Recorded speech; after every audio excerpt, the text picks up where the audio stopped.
Dentist, musician, pastor, entrepreneur, author, and community advocate are the many hats that Bishop Leonard Scott has worn over the years. But his most historic impact is running the oldest African American owned gospel record label in the world, Ty Scott Music and Entertainment. Scott has served as a dentist at Scott Dentistry in Indianapolis, Indiana for 40 years. Bishop Leonard Scott is currently the pastor of Rock Community Church. He is married to First Lady Christine Scott and has 7 children. Besides working behind the scenes at Ty Scott Records as its acting CEO and chairman, Bishop Scott recorded several live praise and worship projects, many that focused on traditional hymns, hymns for the nation, hymns and church songs live from Alabama, and more. Ty Scott Records may be trending in a new direction for the future of live praise and worship recordings. According to a past quote from Pastor Scott, the mere fact that this project is on the shelf and that people are listening to it will hopefully get some of our churches to adapt to this format and see how effective this is for our own worship services, said Scott. Outside the church, Bishop Leonard Scott has published 3 books through Evergreen and Black Card Book Companies. His latest, released in 2017, titled The Ultimate Boost from Within, 31 Days to Health, Wealth, Wholeness, and Happiness, was a major success. Bishop Leonard Scott released a popular 2018 single titled Working in My Favor, featuring gospel legend Fred Hammond and Shirley Murdoch, on his Jesus, Love, Legacy album. David Johnson, BNC. Bishop Scott, thank you so much for joining us today. Thank you for having us, and just delighted to be with you. So let's get started. You are a man of many talents. How were you able to juggle all of your commitments and achieve success on all of your platforms? Well, the quick and easy answer to that is it was the grace of God. But we started out in dentistry, and we did that for a while and got established, and then we kind of launched out into the music part of it, and just kind of worked together. We took our time, been doing it a long time, so a lot of times you just stick with it and it'll work out. Now, you have published 3 books. What made you get into writing, and can we expect any future projects coming from you in terms of books that are to come? Yes, I have published 3 books. I got into those books, believe it or not.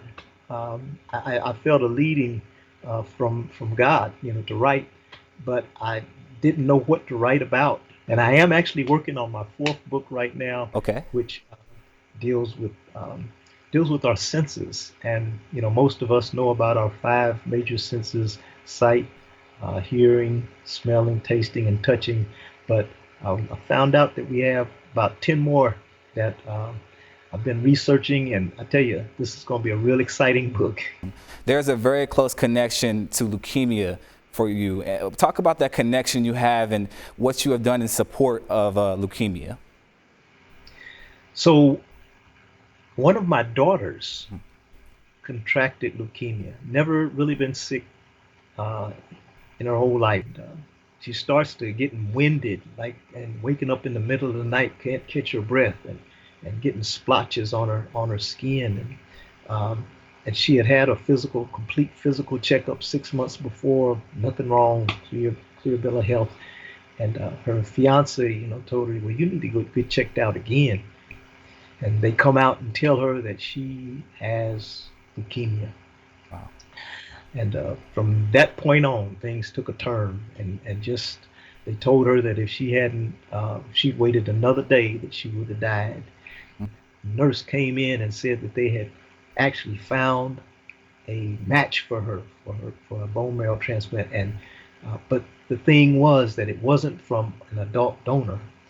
It was from research that they had been doing at the university here, at the hospital where she was going, where they actually used stem cells from an umbilical cord in order to use the blood for a bone marrow transplant. And this, they had just discovered this.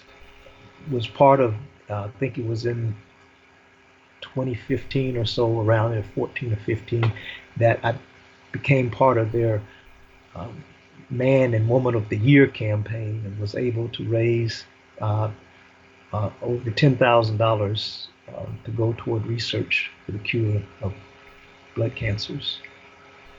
This upcoming Stellar Awards is special to you because you are up for the Thomas Dorsey Most Notable Achievement Award. How does it feel to be recognized for such a prestigious honor? Oh wow, yeah. I tell you, it's humbling to be recognized by your colleagues, your peers, and especially, Thomas Dorsey was the father of gospel music. And I tell you, it's an exciting project, and to receive an award uh, in the name of the father of gospel music is quite an honor. For more content like this one, be sure to check us out on social media, on Instagram at The Black News Channel, Twitter, The Black News C, Facebook, The Black News Channel, and be sure to check out our website, www.blacknewschannel.com. David Johnson, BNC.